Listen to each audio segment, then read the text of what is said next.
Now we are looking to the future, guys, because now that Miss Marvel has wrapped up its show, we are looking to the future of the rest of Phase 4. And believe it or not, guys, we are not very far into finishing Phase 4. There is still a lot of projects to go in Phase 4 of the MCU. So I thought it'd be fun if we broke down our 10 most anticipated projects coming out in Phase 4 still to come. And without further ado, let's start my list off with number 10. And number 10 for me is Secret Invasion. Secret Invasion, I know a little bit about the comic. I've looked into it a little bit, and I'm really curious to see how they're going to do Secret Invasion on Disney Plus, because Secret Invasion, if you didn't know, deals with the Skrulls impersonating people on Earth, and they actually reveal that a lot of the heroes are Skrulls. So I'm really interested to see how they're going to deal with that with the Marvel Cinematic Universe that we know and love. Nick Fury's coming back. He's going to be the lead, I believe, of the show. It's going to be really interesting to see Samuel L. Jackson hold down the fort for an entire show. So I'm really looking forward to seeing what they have in store for Secret Invasion. But because I'm a little apprehensive of how they're going to pull off this scroll stuff, if they even decide to go that way, it comes in at number 10. All right, coming in at number 9 for my most anticipated is Captain America 4, which has just recently been revealed that they're moving forward. And there's a couple of reasons why I have this a little bit lower in my top 10. I like Anthony Mackie in this role. I thought he did a great job in Falcon and Winter Soldier, but the Captain America trilogy is my favorite trilogy, as I'm sure many of you agree. It's the best trilogy in the MCU with Chris Evans and the Russo brothers definitely elevated it when they took over in Winter Soldier and Civil War. But the Russo brothers aren't coming back for Captain America 4. And they've got a director. I can't remember the guy's name, but the director that they've announced directed Cloverfield Paradox, which, if you guys watched Cloverfield Paradox when it came out on Netflix, I believe it was supposed to be in theaters. And then during a Super Bowl, they just randomly dropped it on Netflix that night. I remember watching it. It was awful. I did not enjoy it. And I haven't seen a movie from this guy since. And he has been tapped to direct Captain America 4. That makes me a little nervous because the MCU has seemed to let directors have more hands-on with their movies and projects. Kevin Feige, there's so much going on now. Kevin Feige cannot manage and look over everything going on anymore. So this guy has full reign potentially on Captain America 4, and he hasn't impressed me much yet with what I've seen him do. So I'm a little nervous about Captain America 4 for that reason. It's going to be a different Captain America from the Captain America movies that we've had before, and therefore it doesn't really get to have the luxury of bouncing off of those movies. It has to prove itself, and the director makes me a little nervous. But Anthony Mackie, I think, is going to be great in the role. Really looking forward to seeing what they do with him with his own Captain America movie. All right, coming in at number 8. Black Panther Wakanda Forever, or Wakanda Forever, because is Black Panther even in this movie? I don't know. And that's one of the reasons why it's also so low. I really enjoy the first Black Panther movie, but the truth of the matter is that unfortunately we lost Chadwick Boseman, and with Chadwick Boseman, we lost T'Challa. Because the Marvel Cinematic Universe, Kevin Feige, the folks over at Marvel, they did not want to recast T'Challa. So we don't have a Black Panther. We just don't have one. And so what is this movie going to be? And we've seen nothing from it yet. I'm really apprehensive. I'm really nervous about Wakanda Forever. I don't know if they're going to be able to pull it off because I believe there was a script written with T'Challa as the lead, with Chadwick Boseman in mind coming back. And then when he passed away, they had to go back to the writing board. They had to change the script. They had to change the story.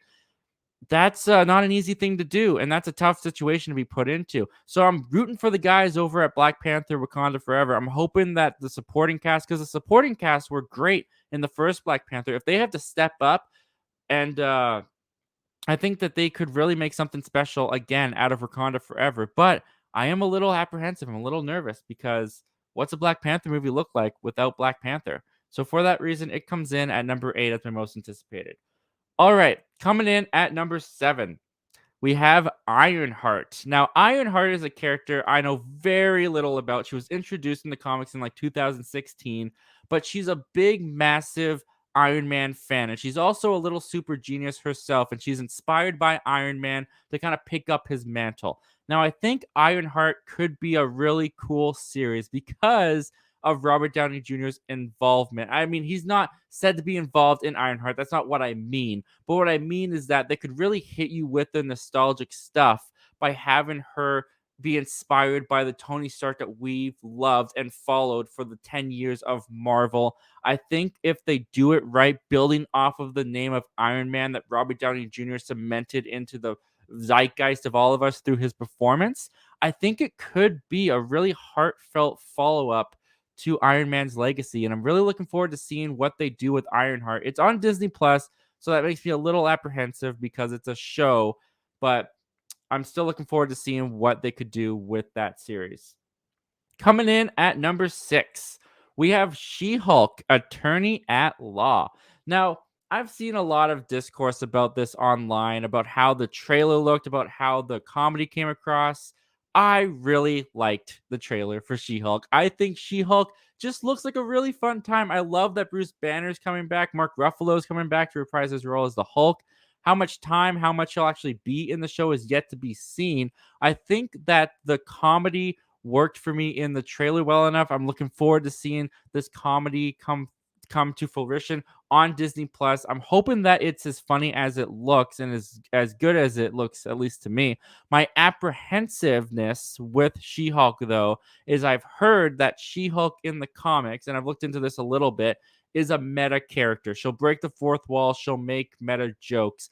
And I heard a rumor that apparently there's going to be a scene in She-Hulk where she goes straight to Marvel Studios itself and confronts Kevin Feige about an issue with the script or something. Again, it's just a rumor, but if something like that were to happen from this character in the show, I don't like that. I don't want that in the MCU. I don't want that wall to be that broken that I'm taken out of the the world of the MCU. I want to buy into the world, and stuff like that would just take me out of it. If they executed it right, maybe it would work for me, but I hear that in concept and I get apprehensive about the show if it's going to be that fourth wall breaky humor. But the trailer itself got me excited. I'm looking forward to seeing She-Hulk, and we don't have to wait too long for that. That comes out in August. All right, coming in at number 5, we have Ant-Man and the Wasp, Quantumania. I really enjoy the Ant-Man films. The first one's better than the second one, but I still really have fun with Ant-Man and the Wasp. And Ant-Man and the Wasp Quantumanium looks like it might be the most consequential MCU movie that we're going to get in Phase 4, or at least one of them. It's bringing Jonathan Majors back. He has been confirmed to be Kang in this movie, of course, introduced at the end of Loki. I think the Ant-Man and the Wasp dynamic is great. I really liked how they combined those two, brought them together in Ant-Man and the Wasp. Really looking forward to seeing more of them in Ant-Man and the Wasp: Quantumania. I think it could be a really fun time. All right, coming in at number 4, Deadpool 3. Deadpool 3. They're working on this script right now. Ryan Reynolds says that Marvel is moving forward with it, so therefore it made the list. I really like Deadpool. I'm not like a hardcore lover of Deadpool. I think the first film's a little overrated, just a little bit. I still really like it. The second film, when I first saw it in theaters, I liked the first film more. I've gravitated towards the second film now, and I'm really looking forward to Deadpool coming into the MCU for the jokes alone. Now, I know I just said with She-Hulk that I'm not really looking for meta humor or fourth wall breaking in the MCU. Deadpool's a little bit of the exception because Deadpool has been established as that outside of the MCU. I'm really interested to see how they're going to make him work in this world. The jokes and the fourth wall meta humor that Ryan Reynolds could bring to this movie is limitless for what he can make fun of with the MCU, with Disney, with the Fox and Disney merger. There is so much material that could be gold. I'm so excited to see what Ryan Reynolds and his team does with the character now that they can play in the Marvel Cinematic Universe sandbox. All right, coming in at number 3, Fantastic Four. Fantastic Four. Hopefully, we learn more about this movie come Comic Con. But I'm really excited to see Marvel have the Fantastic Four. We've had what, 4 Fantastic Four, 5 if you count the one from the 80s or 90s that were made outside of Marvel Studios. I don't personally hate those movies. I think Fantastic had some things going for it. It just fell off the rails. The first 2 Fantastic Four movies, I don't know. I haven't seen them since I was a really young kid. I think I saw them in theaters the last time I watched them when I was like 8 or 7. But I'm really looking forward to seeing the Fantastic Four come home, seeing what Marvel can do with them. I think that the Fantastic Four could be as exciting as the Avengers, and to see them come in and mix with this world, I mean, we're all excited about that, right? I can't wait. All right, coming in at number two, and this one is a little bit of recency bias, I guess you can call it. But I mean, I can't help it. After the surprise of Miss Marvel, how they ended the series, I'm really looking forward to seeing the Marvels. I am not a hater of the first Captain Marvel movie. I think it's all right. I think it's fine. But bringing Kamala, bringing Miss Marvel into the Marvels, it instantly moved it up my list. I fell in love with Kamala. I love that character in Miss Marvel. I can't wait to see more of her. I'm looking forward to seeing her interact with Carol Danvers. I want to see her fangirl out. I want to see her meet her hero. And they're bringing in Monica Rambeau as well from WandaVision, which was another character that I liked that they introduced in that show. Bringing these ladies together, I think, is going to be a lot of fun. The Marvel shot right up my list after the finale of Miss Marvel, and for that reason, it comes in at number two. But my number one most anticipated movie for the remainder of Phase 4 is Guardians of the Galaxy Volume 3.